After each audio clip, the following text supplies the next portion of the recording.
नमस्कार दोस्तों, मैं चंदन सर फिर से आगे टेंस को आगे बढ़ाते हुए उपस्थित हूँ। दोस्तों आज हम लोग पढ़ेंगे प्रेजेंट कंटिन्यूअस टेंस, जो कि टेंस का चौथा पार्ट है।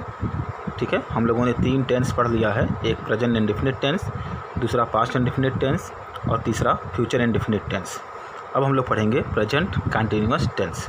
दोस्तों कंटिन्यूअस का मतलब तो आप समझते ही हैं। कंटिन्यूअस मतलब लगातार, जो काम लगातार जारी हो, चल रहा हो, यानी वर्तमान समय में भी वह काम अभी जारी हो। ठीक है, दोस्तों इसकी पहचान क्या है? हमेशा वाक्य के अंत में रहा है, रही है, रहे हैं तथा रहा हूँ आते हैं। ठीक है, तो जिन वाक्यों में रहा है, रही है, रहे हैं, रहा हूँ आए तो आप समझ जाएं कि वह वाक्य प्रेजेंट कंटिन्यूअस टेंस का है। ठीक, तो इसके रूल क्या हैं? सबसे पहले सब्जेक्ट, फिर सहायक क्रिया। सहायक क्रिया दोस्तों इज, एम, आर लगाई जाती है। ठीक है, प्लस वर्ब की फर्स्ट फॉर्म, और दोस्तों वर्ब की फर्स्ट फॉर्म में आईएनजी लगाई जाती है, जो कि कंटिन्यूअस की पहचान है। ठीक है, कंटिन्यूअस टेंस में हमेशा आईएनजी लगाई जाती है वर्ब की फर्स्ट फॉर्म में, प्लस ऑब्जेक्ट। ठीक है, अब दोस्तों इज कहाँ लगाते हैं, एम कहाँ लगाते हैं, आर कहाँ लगाते हैं, ये तो आपको पता ही होगा। मैं एक बार फिर से रिवाइज करा देता हूँ। Is, he, she, it, name और सभी सिंगुलर सब्जेक्ट्स के साथ लगाते हैं, सिंगुलर्स के साथ। ठीक है दोस्तों, एम, एम केवल और केवल आई के साथ, आर वी के साथ, यू के साथ, दे के साथ और सभी प्लूरल्स के साथ। ठीक है दोस्तों, इज़ सभी सिंगुलर्स में, जैसे ही, सी, इट, नेम, और एम आई के साथ, केवल और केवल आई के साथ, आर सभी प्लूरल के साथ, जैसे वी, यू, दे और जितने भी प्लूरल सब्जेक्ट्स होते हैं उन सब के साथ आर का प्रयोग किया जाता है। एग्जांपल देख लेते हैं। वे पानी ला रहे हैं। ठीक है दोस्तों, सबसे पहले हम सेंटेंस को देखेंगे। इस सेंटेंस में लास्ट पे देखिए रहे हैं आया हुआ है, इसका मतलब कि हमारा यह सेंटेंस प्रेजेंट कंटिन्यूअस टेंस का है, सकारात्मक है, यानी अफर्मेटिव सेंटेंस है। आइए बनाते हैं। सबसे पहले हमें चाहिए सब्जेक्ट। ठीक है, जो कि काम कौन कर रहा है? वे पानी ला रहे हैं, तो वे की इंग्लिश हो गई दे। दे के बाद फिर इज़, एम, आर, तो दे के साथ क्या लगाएंगे दोस्तों? Are, they, are. फिर हमारा वर्ब क्या है? लाना। लाने की इंग्लिश होती है ब्रिंग। ठीक है, और उसमें आईएनजी लगानी है, ब्रिंगिंग। क्या ला रहे हैं? पानी, bringing water. They are bringing water. ठीक है, एक और एग्जांपल देख लेते हैं। मैं पत्र लिख रहा हूँ। देखिए दोस्तों, यहाँ भी रहा हूँ यानी यह भी प्रेजेंट कंटिन्यूअस टेंस का वाक्य है। सबसे पहले सब्जेक्ट, काम कौन कर रहा है? मैं यानी आई के साथ अभी हमने बताया आपको क्या लगाना है, एम। वर्ब है लिखना, राइट, और राइट में हमें क्या लगाना है? आईएनजी। इसमें ई को हटाकर आईएनजी लगा देंगे। अभी दोस्तों मैं आईएनजी लगाने का रूल आगे बताऊंगा। I am writing a letter. ठीक है दोस्तों, ये तो हो गया हमारा एग्जाम्पल। दोस्तों कंटिन्यूअस टेंस जैसा हमने कहा कि वर्ब में आईएनजी से बनती है, ये इसकी पहचान है। तो वर्ब में आईएनजी लगाने के भी रूल्स हैं, वो सबको आना ज़रूरी है। बिना उसके आप कोई भी सेंटेंस कंटिन्यूअस का कन्वर्ट कर तो लेंगे, लेकिन वर्ब में आईएनजी की फॉर्म गलत हो सकती है, स्पेलिंग मिस्टेक हो सकती है। इसलिए ये रूल भी आना आपको ज़रूरी है। कौन सा रूल? वर्ब में आईएनजी कैसे लगाएं। Rules of adding ING in the verb. ठीक है दोस्तों, मैं एग्जाम्पल के थ्रू आपको ये रूल समझाऊंगा।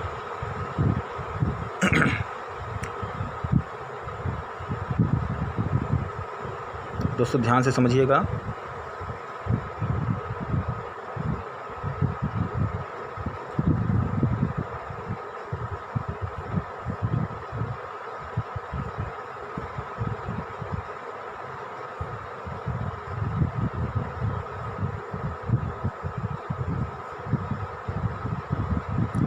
देखिए दोस्तों, आईएनजी लगाने के टोटल 5 रूल्स होते हैं।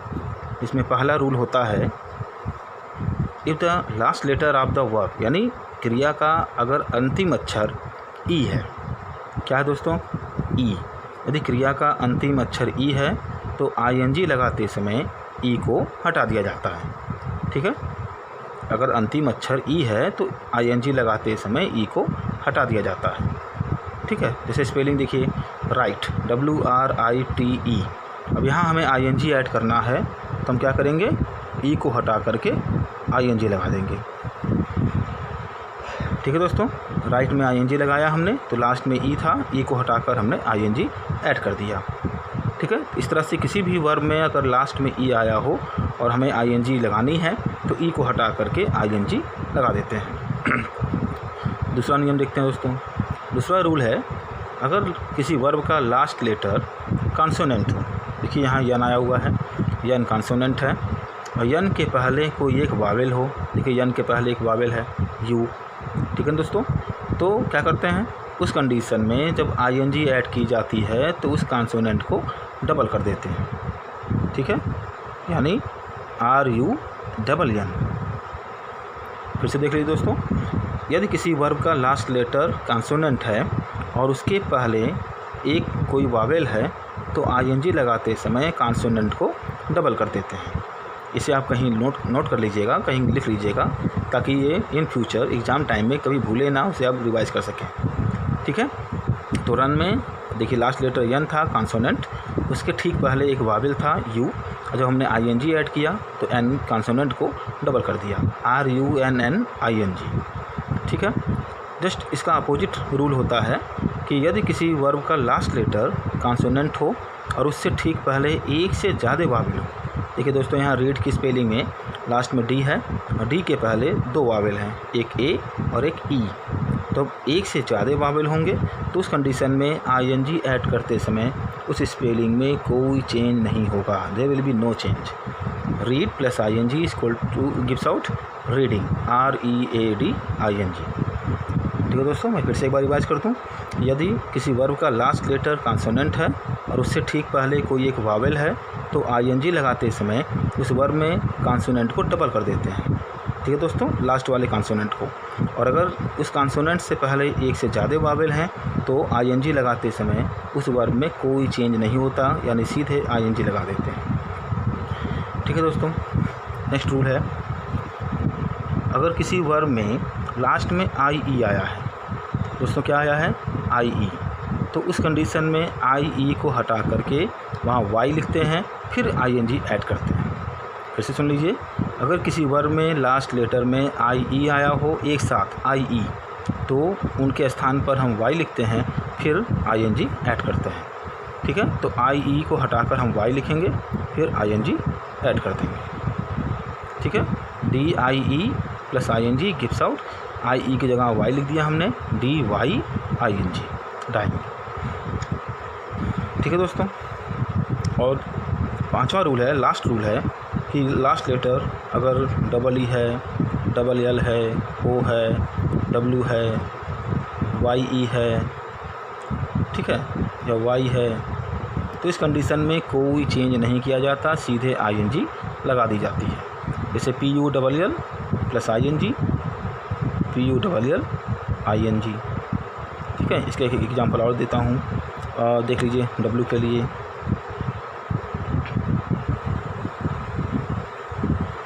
Follow plus ING gives out. देखिए अभी हमने क्या बताया, 5वें रूल में हमने कहा कि EE, LL, O, W, YE या Y, इनमें से अगर कोई भी लेटर वर्ब के लास्ट में है तो हमें वहाँ पर कोई चेंज नहीं करना है, सीधे ING लगा देनी है। देखिए यहाँ दोस्तों, फॉलो की स्पेलिंग में लास्ट में W है, W के पहले एक वावेल है, तो इसमें हमें सेकंड रूल लगाना चाहिए। ठीक है, लास्ट में कॉन्सोनेंट है, उससे पहले वावेल है, तो हमें यहाँ पर वावेल को डबल करना है। लेकिन दोस्तों यहाँ पर हम इस सेकंड रूल को ना लगाकर 5वें रूल को फॉलो करेंगे। ये 5वें रूल में कहा गया है W आने पर कोई चेंज नहीं करना है, सीधे ING लगा देनी है, यानी फॉलोइंग। ठीक है दोस्तों, हमें इस 5वें रूल को देखना है अगर इसमें से रूल फॉलो ना होता तब हम सेकंड रूल की तरफ जाते हैं। ठीक है, तो डब्ल्यू आया है या वाई ई या वाई या ओ या डबल एल या डबल ई, तो वहाँ कोई चेंज ना करके सीधे ING लगा देनी। ठीक है दोस्तों, ये तो हो गया हमारा ING लगाने का rule.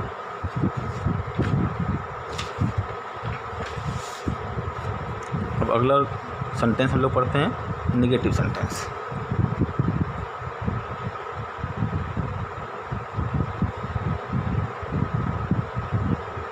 Negative sentence rule, subject plus is am are plus not plus verb की first form plus ING plus object. ठीक है दोस्तों, सब कुछ वैसे ही है, केवल हमें नेगेटिव सेंटेंस की वजह से सहायक क्रिया में नॉट लगा देनी है। ठीक, आइए एग्जांपल देख लेते हैं। वह किताब नहीं पढ़ रहा है। ठीक है, देखिए रहा है प्रेजेंट कंटिन्यूअस का टेंस है और नहीं आया है यानी नेगेटिव सेंटेंस है। सबसे पहले हमें सब्जेक्ट चाहिए, ही के साथ इज लगाते हैं। ही इज़ नेगेटिव है, नॉट का प्रयोग करेंगे। वर्ब हमारा है पढ़ना, रीड। रीड में देखिए लास्ट में कॉन्सोनेंट है, इसके पहले एक दो वावेल हैं, यानी हमें केवल ING लगानी है। रीडिंग किताब, the book. He is not reading the book. ठीक है दोस्तों, तीसरा सेंटेंस पढ़ते हैं, इंट्रोगेटिव सेंटेंस। इंट्रोगेटिव आपने तीन सेंटेंस में आपने पढ़ा, प्रेजेंट इंडेफिनिट में, पास्ट इंडेफिनिट में और फ्यूचर इंडेफिनिट में। इंट्रोगेटिव का मतलब प्रश्नवाचक वाक्य। रूल्स यहाँ भी वही हैं जैसे जो हम लोगों ने तीनों टेंस में पढ़ा है। चार रूल यहाँ भी होंगे और उन चारों में भी सब कुछ सामान्य रहेगा, केवल सहायक क्रियाओं के अलावा। केवल सहायक क्रियाएँ बदलती हैं, बाकी जो उनका प्रोसेस है, जो उनका परफॉर्मा है, वो वैसा ही रहता है। आइए पहला रूल देखते हैं। जब क्या सब वाक्य के पहले आया हो। ठीक है दोस्तों, तो क्या शब्द वाक्य के पहले आया हो, यानी उस कंडीशन में सहायक क्रिया इज़, एम, आर सबसे आगे आ जाती है, फिर सब्जेक्ट, फिर वर्ब की फर्स्ट फॉर्म, फिर इसमें ING, फिर ऑब्जेक्ट। ठीक है, इज एम आर को सबसे पहले लिखेंगे जो कि क्या से स्टार्ट होने वाले वाक्यों के लिए लगाया जाता है प्रेजेंट कंटिन्यूअस में, फिर सब्जेक्ट, फिर वर्ब की फर्स्ट फॉर्म, फिर ING, फिर ऑब्जेक्ट। एग्जाम्पल देख लीजिए। क्या रामू घर जा रहा है।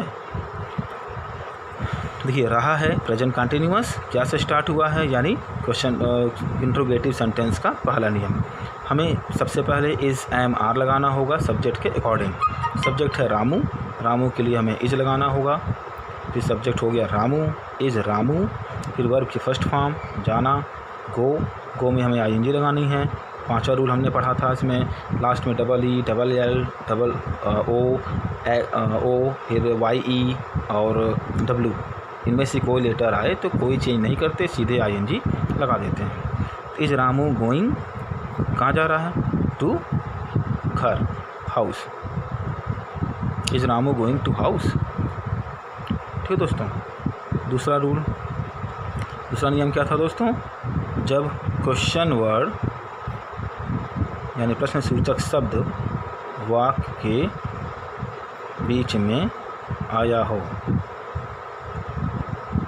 ठीक है, तो क्या करते हैं दोस्तों, याद है क्वेश्चन वर्ड को सबसे पहले लिखा जाता है जो इस वाक्य के बीच में आया होगा। उसके बाद सहायक क्रिया इज़, एम, आर, उसके बाद सब्जेक्ट, फिर वर्ब की फर्स्ट फॉर्म, फिर ING, फिर ऑब्जेक्ट। ठीक है, सबसे पहले इस क्वेश्चन वर्ड को लिखेंगे जो वाक्य के बीच में आया है, कब, क्यों, कैसे, कहाँ, इस तरह के। उसके बाद सब्जेक्ट के अनुसार एक और जो सहायक क्रियाएँ होती हैं वो लगेंगी। फिर सब्जेक्ट लिखेंगे, फिर वर्ब की फर्स्ट फॉर्म, फिर आईएनजी और फिर ऑब्जेक्ट। एग्जाम्पल देख लीजिए। तुम कल कहाँ जा रहे हो। ठीक है दोस्तों, रहे हो प्रेजेंट कंटिन्यूअस का वाक्य है और कहाँ क्वेश्चन वर्ड है जो कि वाक्य के बीच में आया है, यानी इंट्रोगेटिव सेंटेंस का दूसरा नियम। सबसे पहले इस क्वेश्चन वर्ड कहाँ की इंग्लिश लिखी जाएगी, वेयर। फिर सब्जेक्ट के according is, am, are. Subject हमारा है तुम यानी यू के लिए हमें आर लगाना होगा। वेयर आर यू, फिर हमें वर्ब की फर्स्ट फॉर्म चाहिए, वर्ब है जाना, उसमें आईएनजी लगा देंगे, गोइंग। ठीक है, वेयर आर यू गोइंग, कल। तो उसमें ये आने वाले कल की बात हो रही है, क्योंकि प्रेजेंट टेंस में या तो प्रेजेंट की बात होती है या तो फ्यूचर की बात होती है, पास्ट की बात नहीं की जाती। तो आने वाले कल की English tomorrow. Where are you going tomorrow.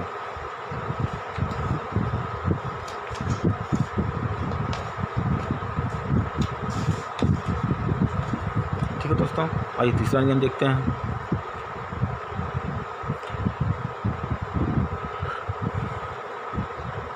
How many, how much, which, whose और इनसे रिलेटेड नाउन। उसके बाद सहायक क्रियाएँ इज़, एम, आर। फिर सब्जेक्ट, फिर वर्ब की फर्स्ट फॉर्म, फिर आईएनजी, फिर ऑब्जेक्ट। ठीक है दोस्तों, how many, how much, which, whose, इनमें से जो भी आया हो उसकी इंग्लिश लिखते हैं। उसके बाद रिलेटेड नाउन, फिर इज़, एम, आर सब्जेक्ट के अकॉर्डिंग, फिर सब्जेक्ट, फिर वर्ब की फर्स्ट फॉर्म, इसमें आईएनजी, फिर ऑब्जेक्ट। दोस्तों, how many, how much, which, whose की इंग्लिश तो आपको पता ही होंगी। हाउ मेनी मीन्स कितने, काउंटेबल के लिए। हाउ मच मीन्स कितना, अनकाउंटेबल के लिए। विच मीन्स कौन सा या कौन सी। हुज मतलब किसका या किसकी। ठीक है, एग्जाम्पल देखते हैं। रोहन कौन सी पुस्तक पढ़ रहा है प्रेजेंट कंटिन्यूअस। कौन सी यानी विच, यानी हमें ये तीसरा नियम लगाना होगा। सबसे पहले हमें क्या चाहिए, कौन सी की इंग्लिश होती है विच। विच के साथ हमें रिलेटेड नाउन लिखना होगा, तो इसके साथ में नाउन है पुस्तक यानी बुक। ठीक है दोस्तों, उसके बाद हमें इज़, एम, आर लगाना है सब्जेक्ट के अनुसार। सब्जेक्ट क्या है, कौन काम कर रहा है, रोहन। रोहन के लिए हमें इज़ लगाना होगा। फिर सब्जेक्ट हमें लिखना है रोहन। फिर हमें चाहिए वर्ब। वर्ब क्या है, पढ़ना, रीड, इसमें आईएनजी लग गई, रीडिंग। बस दोस्तों हो गया। Which book is Rohan reading. ठीक है, और मान लीजिए सब्जेक्ट ना दिया हो,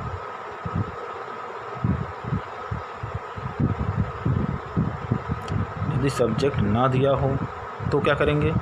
सब्जेक्ट ना दिया हो कोई बात नहीं, हमें सहायक क्रिया रिलेटेड नाउन के अनुसार लगानी होगी। ठीक है, सब्जेक्ट दिया हो तो इज़, एम, आर सब्जेक्ट के अनुसार। सब्जेक्ट ना दिया हो तो is, am, are related noun के अनुसार लगाना होगा। ठीक है, इस कंडीशन में क्या रूल क्या होगा, मैं शॉर्टकट में लिख देता हूँ। तो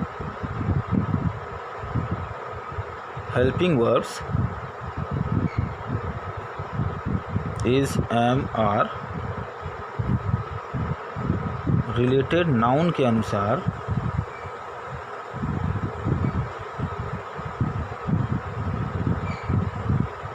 लगानी चाहिए।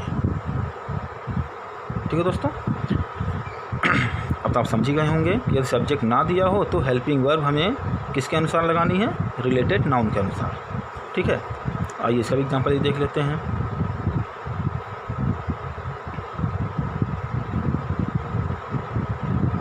कितने बच्चे मैदान में क्रिकेट खेल रहे हैं। कितने बच्चे मैदान में क्रिकेट खेल रहे हैं प्रेजेंट कंटिन्यूअस का वाक्य हुआ। कितने बच्चे यानी हाउ मेनी काउंटेबल है, तो ये बनाते हैं हाउ मेनी, इससे रिलेटेड नाउन क्या है, बच्चे, बच्चे यानी चिल्ड्रेन, हाउ मेनी चिल्ड्रेन। अब इसके बाद देखिए सब्जेक्ट क्या है, क्या सब्जेक्ट दिया है, कौन काम कर रहा है, बच्चे, बच्चे तो नाउन हो गया। अब क्या कोई यहाँ पर दूसरा भी कोई नाउन है जो काम कर रहा हो, नहीं, और कोई नहीं है, यानी यहाँ सब्जेक्ट नहीं दिया है। तभी हमने आपको बताया कि यदि सब्जेक्ट ना दिया हो तो हेल्पिंग वर्ब जो होता है वह रिलेटेड नाउन के अनुसार लगानी चाहिए। रिलेटेड नाउन है चिल्ड्रन, चिल्ड्रन हमारा प्लूरल में है तो हमें प्लूरल में आर लगाना होगा, ठीक है। तो how many children are, verb क्या है, खेल रहे हैं। प्ले, प्ले में आईएनजी लग जाएगी, प्लेइंग क्योंकि लास्ट में वाई है। और पांचवा नियम हमने लिखा था वर्ब में आईएनजी लगाने का कि वाई आने पर कोई चेंज नहीं करते, सीधे आईएनजी लगा देते हैं। प्लेइंग कहाँ पर, मैदान में, in the field. How many children are playing in the field, sorry cricket छूट गया दोस्तों। How many children are playing cricket, cricket in the field. आइए चौथा रूल देखते हैं। जब कौन से सेंटेंस स्टार्ट हुआ हो या वाक्य के बीच में कौन आया हो, तो कौन के लिए हु, और हु हमें सिंगुलर माना जाता है, जैसा हमने आपको पिछले भी तीनों टेंस में बताया है। हु के साथ केवल इज का प्रयोग करते हैं, फिर वर्ब की फर्स्ट फॉर्म, आईएनजी और ऑब्जेक्ट, ठीक है। एग्जाम्पल देख लीजिए, तुम्हें कौन पढ़ा रहा है, तुम्हें कौन पढ़ा रहा है प्रेजेंट कंटिन्यूअस, कौन यानी हु का रूल लगेगा। तो सबसे पहले हु लिखेंगे, हु के साथ इज लगाना है। हु इज़ वर्ब है पढ़ाना, पढ़ाने का होता टीच, उसमें आईएनजी लग जाएगी। टीचिंग कौन, तुम्हें, you, who is teaching you, ठीक है दोस्तों। ये हो गया हमारा इंट्रोगेटिव सेंटेंस कंप्लीट। अब हम इंट्रोगेटिव टू निगेटिव भी देख लेते हैं, इससे आज यह टेंस पूरा हो जाए। Interrogative to negative sentence, interrogative to negative sentence. दोस्तों इंट्रोगेटिव टू निगेटिव सेंटेंस या भी इंट्रोगेटिव की ही तरह होता है, जिसमें प्रश्नवाचक वाक्य होते हैं और इसमें नहीं यानी नॉट का प्रयोग भी होता है, जिस वजह से यह इंट्रोगेटिव टू निगेटिव सेंटेंस बन जाता है, ठीक है।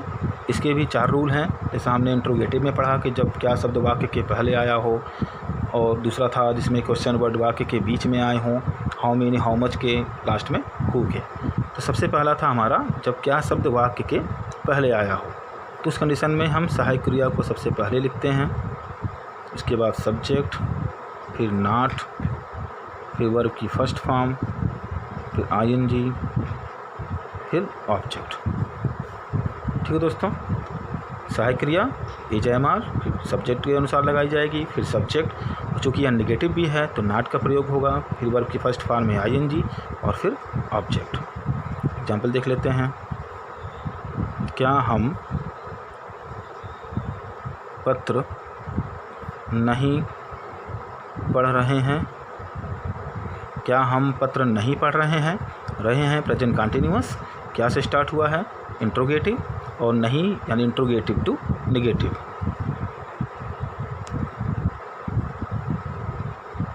ठीक है दोस्तों, तो क्या से स्टार्ट हुआ है, पहले हमें सहायक क्रिया लिखनी होगी।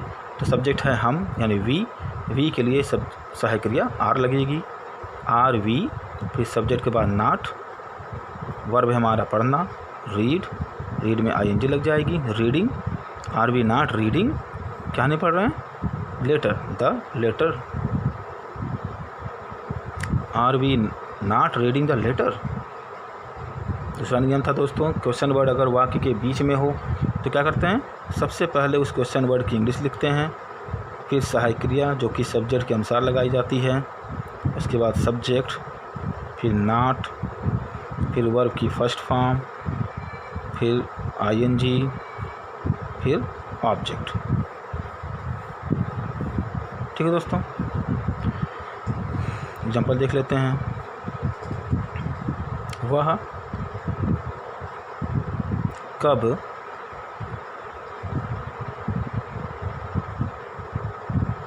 पढ़ाई नहीं कर रही है, वह कब पढ़ाई नहीं कर रही है। देखिए रही है प्रेजेंट कंटिन्यूअस, कब क्वेश्चन वर्ड है जो कि वाक्य के बीच में आया है यानी इंट्रोगेटिव का सेकंड रूल, और नहीं निगेटिव भी है यानी यह इंट्रोगेटिव टू निगेटिव सेंटेंस हुआ। तो सबसे पहले उस क्वेश्चन वर्ड की इंग्लिश लिखी जाएगी कब यानी व्हेन। व्हेन के बाद हमें सहायक क्रिया लगानी है सब्जेक्ट के अनुसार। सब्जेक्ट है वह यानी रही है प्रेजेंट स्त्रीलिंग है। सी के लिए इज लगाया जाएगा। फिर सब्जेक्ट हमारा सी, फिर नॉट, फिर वर्ब होगा पढ़ाई करना यानी स्टडी। स्टडी में वाई आया हुआ है, वाई आने पर कोई चेंज नहीं करते हैं। Studying, when is she not studying, बस तो हो गया। When is she not studying, वह कब पढ़ाई नहीं कर रही है। ठीक है। तीसरा दोस्तों, तीसरा नियम, how many, how much, which, whose plus related noun plus सहायक क्रिया is, am, are plus subject plus verb की first form plus ING plus object. ठीक है दोस्तों। How many, how much, which, whose, उसके बाद रिलेटेड नाउन, फिर सहायक सब्जेक्ट के अनुसार सहायक क्रिया इज, एम, आर, फिर सब्जेक्ट, फिर वर्ब की फर्स्ट फॉर्म, फिर आईएनजी और फिर ऑब्जेक्ट। दोस्तों जैसा भी पीछे हम लोगों ने पढ़ा कि यदि सब्जेक्ट ना दिया हो तो सहायक क्रिया किसके साथ लगेगी, रिलेटेड नाउन के साथ। सब दोस्तों यहाँ नॉट छूट गया है। ठीक है, सब्जेक्ट के बाद नॉट। और अगर सहायक क्रिया सब्जेक्ट ना दिया हो तो सहायक क्रिया के बाद तुरंत नॉट लग जाएगा। और सहायक क्रिया किसके अनुसार लगाई जाएगी, रिलेटेड नाउन के अनुसार। हम दोनों ही रूल्स के एग्जाम्पल देख लेते हैं। माता जी किसको भोजन नहीं खिला रही हैं। माता जी किसको भोजन नहीं खिला रही हैं। किसको की इंग्लिश टू होम होता है दोस्तों, टू होम। ठीक है, किसको की इंग्लिश हमने सबसे पहले टू होम लिखा।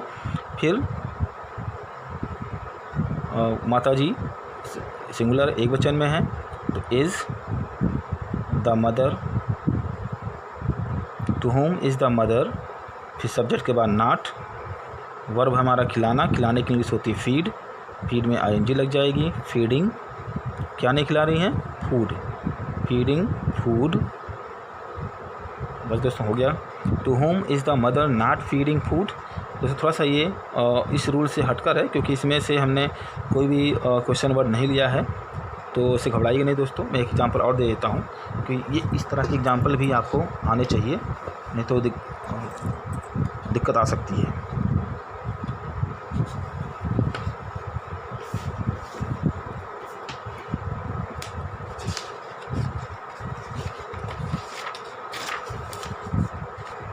जैसे एग्जांपल और देख लीजिए। वह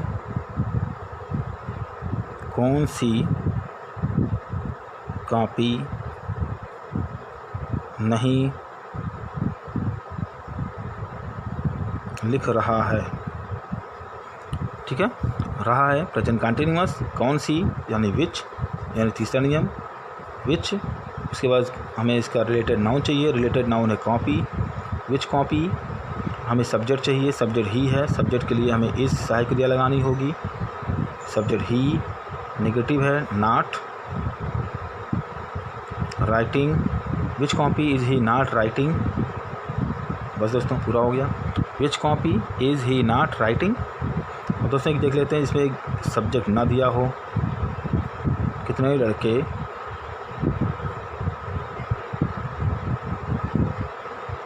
परीक्षा नहीं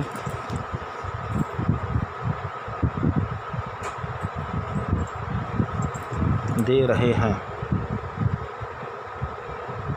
कितने लड़के परीक्षा नहीं दे रहे हैं प्रेजेंट कंटिन्यूअस। हाउ मेनी, लड़के यानी बॉयज़। ठीक है, और देखिए यहाँ सब्जेक्ट नहीं है, लड़के तो नाउन हो गया। अब तो कोई नाउन यहाँ बचा नहीं। कौन काम कर रहा है? लड़के तो नाउन हो गया, तो सब्जेक्ट यहाँ नहीं है। हमें सब्जेक्ट ना होने पर रिलेटेड नाउन के अनुसार ही सहायक क्रिया लगानी होगी। हाउ मेनी बॉयज़ आर, फिर इसके बाद नॉट। अब देखिए परीक्षा देने के लिए हम गिव का प्रयोग नहीं करेंगे, ठीक है दोस्तों, ना याद रखिएगा। परीक्षा कोई वस्तु नहीं है जैसे हम किसी एक हाथ से दूसरे हाथ में आदान प्रदान करें। परीक्षा का मतलब परीक्षा में बैठना, ठीक है। परीक्षा देना का मतलब परीक्षा में बैठना, और इसके लिए हम अपीयरिंग यूज़ करते हैं, यानी प्रस्तुत होना, ठीक है दोस्तों। परीक्षा में प्रस्तुत होना, परीक्षा में शामिल होना, तो अपीयरिंग में शामिल होना होता है। तो परीक्षा देना के लिए हम अपीयर यूज़ करते हैं, ना कि गिव, ठीक है। तो how many boys are not appearing in the exam, ठीक है, हो गया दोस्तों। How many boys are not appearing in the exam. और लास्ट रूल है दोस्तों, who plus is, not plus verb की first form plus ING plus object. इस एग्जाम्पल देख लीजिए। सुधा को कौन धोखा नहीं दे रहा है? तो कौन इंट्रोगेटिव है, हु से बनेगा, और नहीं भी आया है यानी निगेटिव भी है, रहा है प्रेजेंट कंटिन्यूअस का। तो सबसे पहले हु के साथ हमें इज़ लगाना है, इज़ में नॉट लग जाएगा क्योंकि निगेटिव है। हु इज़ नॉट, धोखा देना, चीट में आईएनजी लग जाएगी। दोस्तों देखिए टी के पहले 2 वावेल हैं, इस नाते हमने यहाँ कोई चेंज नहीं किया। Cheating, who is not cheating, किसे? सुधा को। चीटिंग टू सुधा, बस दोस्तों हो गया। हु इज़ नॉट चीटिंग सुधा, तो टू नहीं लगाया जाएगा, हु इज़ नॉट चीटिंग सुधा, ठीक है दोस्तों। तो ये हमारा हो गया प्रेजेंट कंटिन्यूअस टेंस कंप्लीट। दोस्तों आईएनजी लगाने की प्रैक्टिस ज़रूर कर लीजिएगा, इसके एग्जांपल्स ज़रूर कर लीजिएगा। मैं बार बार आपसे रिक्वेस्ट करता हूँ कि एग्जांपल ज़्यादा से ज़्यादा एग्जांपल करिए, जो भी बुक्स आपके पास हो उनसे करिए, और मेरे चैनल को सब्सक्राइब और लाइक ज़रूर कीजिएगा। थैंक यू दोस्तों।